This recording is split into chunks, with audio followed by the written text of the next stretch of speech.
უკაცრავად ხმა დაიკარგა თქვენ. კი ბატონო, არჩილ გისმენთ თქვენი შეფასება მთავარი თემებიდან გამომდინარე და ასევე თუ ხედავთ კავშირს და რეალურად რა არის ამ ვითარებიდან, ასე ვთქვათ, გამოსვლის გზა, იმიტომ რომ მის ხედვას თავაზობს ავტორიტეტული ორგანიზაცია ყველა მხარეს, ხომ? ამავდროულად არ მცირდება საქართველოს შესახებ კრიტიკული შეფასებები ხელისუფლების და ამას მოწმობს ის განხილვა, რომელიც რამდენიმე საათში დაიწყება საქართველოს შესახებ ევროპარლამენტში. კი ბატონო, პირველ რიგში არ დაგვაუწყდეს ჩვენ არ გვავიწყდება, მაგრამ არ უნდა დავიწყდეს ხელისუფლებას ის, რომ თუნდაც მათი ჩართულობით საქართველო დღეს არის ევროკავშირის კანდიდატი ქვეყანა. რაც გულისხმობს მთელი რიგი მიმართულებების შესაბამისობაში მოყვანას, როგორც არის ევროკავშირის ქვეყნებში. მათ შორის ნომინალური დემოკრატიის მხრივ.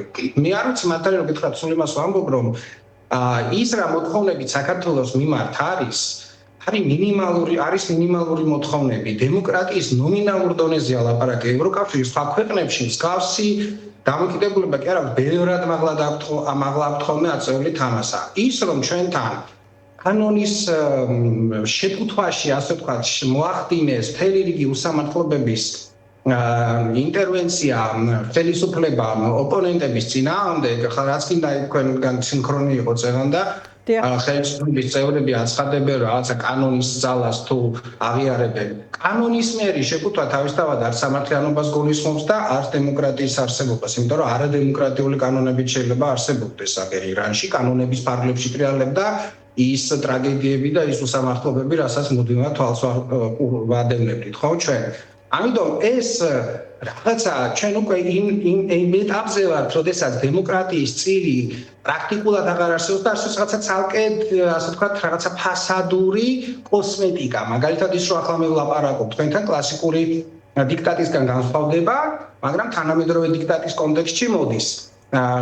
მაგალითად ის რომ მიდის პროცესი ტოტალიტარიზმის დამკვიდრებისკენ და ეს ყველაფერი უკვე შეიცავს ტირანიულ ელემენტებსაც კი ჯერ არ არის ეს ბუნებრივია საბედნიერო და ასეთი მაღალი ხარისხის, მაგრამ ელემენტები უკვე ჩანს ადამიანებს, რომლებსაც ცემენ სანამ გაყოფილებაში მიიყვანენ ტროტუარზე დგომისთვის, აპატიმრებენ, უშვებენ ციხეში, იქ ციხეში, კარგი ციხეში ყავთ, იქაც კი არანორმალურ პირობებში არიან და ის რომ ჩამოსული დელეგაციიდან ვერ ახერხებენ შეხვედრას პატიმრებთან, ეს ხო არაფერში არ ხდება და ეს რაც თქვი ის კიდე სხვაში წვეთია რაც დღეს გვაქვს სახეზე. ამიტომ ეს ნომინალური დემოკრატიის შექმნა რომ ჩვენ პარტნიორებს მიაჩნიათ რომ მინიმუმ უნდა დაიწყოს იქიდან რომ უდანაშაულო ადამიანები აღმოჩნდნენ ისევ თავისუფლებაზე.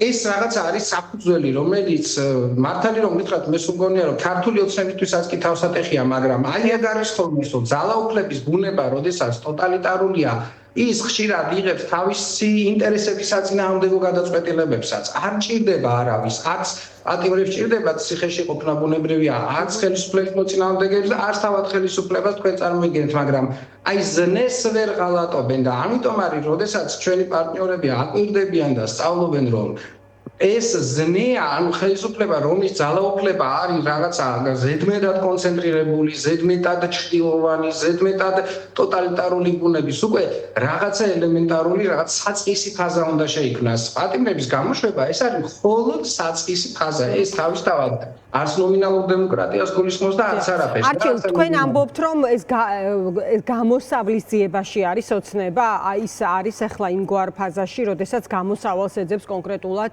ციხეში მყოფ პირებთან დაკავშირებით მათ გასათავისუფლებლად და ამაზე მიუთითებს სხვათა შორის გარკვეულწილად პერიოდულად ვრცელდება ხოლმე ხო რაღაც გარკვეული სიგნალები რომ აი მოინანიონ აღიარონ თუ რაღაც სხვადასხვა ფორმები პრინციპში გზა ვიცით რაც არსებობს ადამიანების ციხიდან გამოსასვლელად მაგრამ აი ახლა კონკრეტულად როდესაც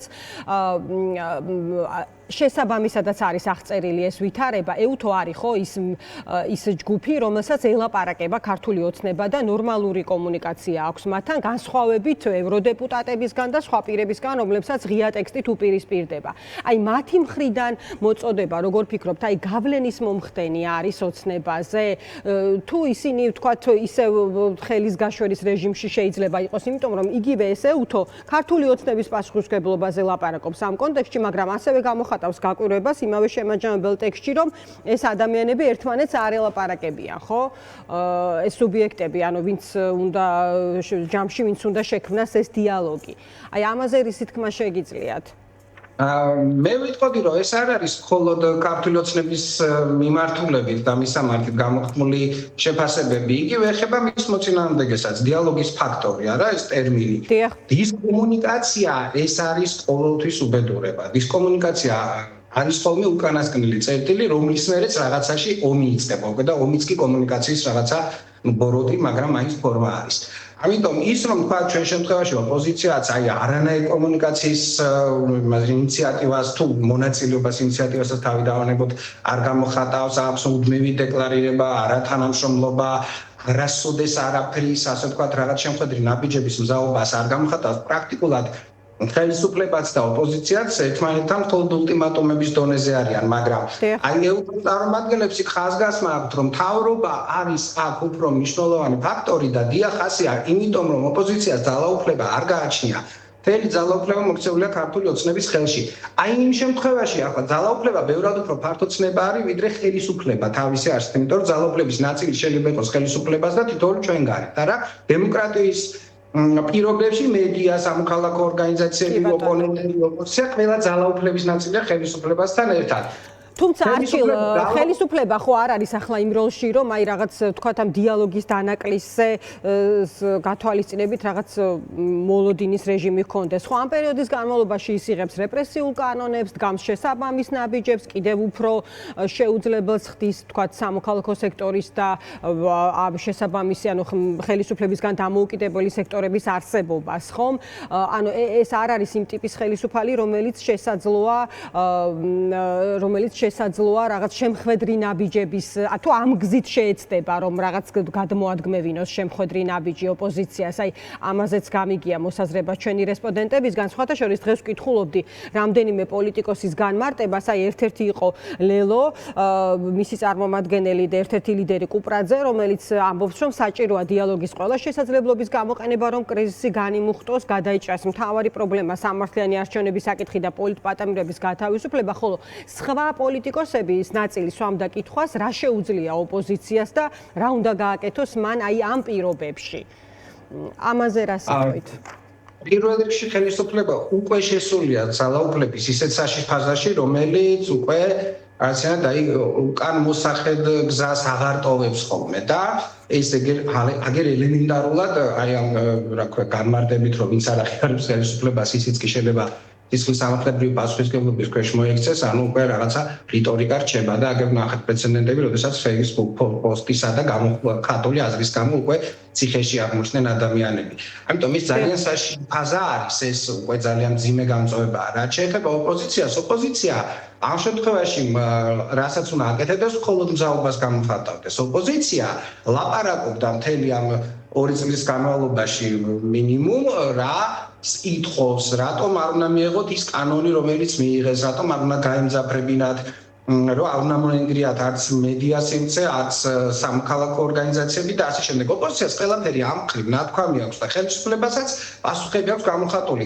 ოპოზიცია არ არის გადაწყვეტილების მიმღები. ოპოზიციისგან განსხვავებით გადაწყვეტილების რესურსი და ძალაუფლების რესურსი მხოლოდ ხელისუფლებას აქვს. ამიტომაც ოპოზიციამ ერთადერთი, ჩემი აზრით, არ უნდა ილაპარაკოს იმაზე, რომ არავითარი დიალოგი, აი ეს ფრაზა არ უნდა კონდეს, არავითარი კომუნიკაცია, არავითარი თანამშრომლობა, არა, პოლიტიკური პროცესი, ეს არის ყოველთვის ორმხრივი პროცესი და კომპრომისების უნარი. ეს არის, იმიტომ რომ კომპრომისის დროს მხარეები საწყის ინტერესებს ვერ ახორციელებენ, მაგრამ რაღაცა ეტაპზე ურთიერთინტერესებით გზით საკუთარ ინტერესებსავე ახორციელებენ. ამიტომ ეს არის ოპოზიციას ამ წუთში მე პირადად როგორც მოქალაქე ამის იქით ვერაფერს ვერ მოვყვეთ, რომ დანარჩენი არის ხელისუფლებაზე.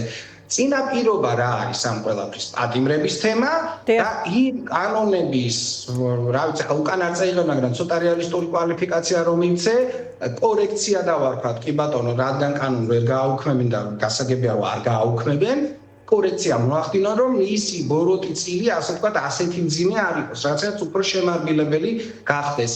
ეს არის თავი და თავი ამ ყველაფერს, იმიტომ რომ როდესაც მე ხავარ ნაცემი, ჯერ უნდა გამოვშუშტე და მე შეიძლება დავიწყო და მქონდეს ლაპარაკის უნარი და უფლება. ეს არის ხელისუფლების აუცილებლობა, ვალდებულება. სხვა შემთხვევაში ახლა ოპოზიციამ რაზე უნდა დაიწყოს ლაპარაკი, რა უნდა თქვას ახლა ისეთი, რომელიც მას არ უყვანს აქამდე.